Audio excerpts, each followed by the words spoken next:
UltraLift GFCI power cord replacement. This video will focus on replacing the GFCI power cord.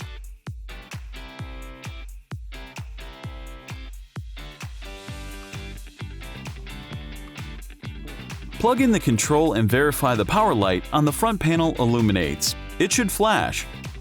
If light on the front panel does not illuminate, check power source at the outlet. If power source is good, test GFCI. The light on the GFCI should be lit when plugged in. If not, press reset. It should then light up.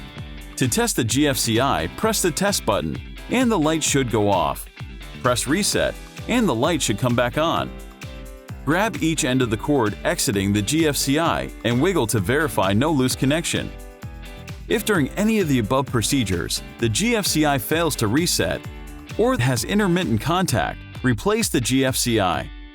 Using an 1/8" Allen wrench, remove the 4 top plate screws.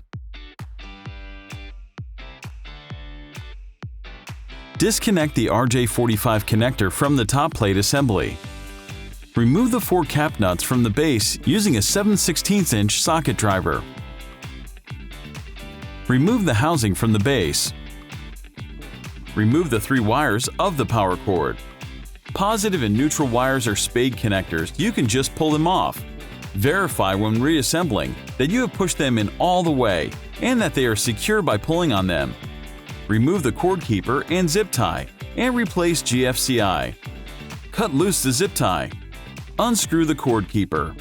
Replace GFCI and verify the spade connections are on firm by pulling on them. Reconnect the cord keepers and secure the wires with a zip tie. Reassemble in reverse order.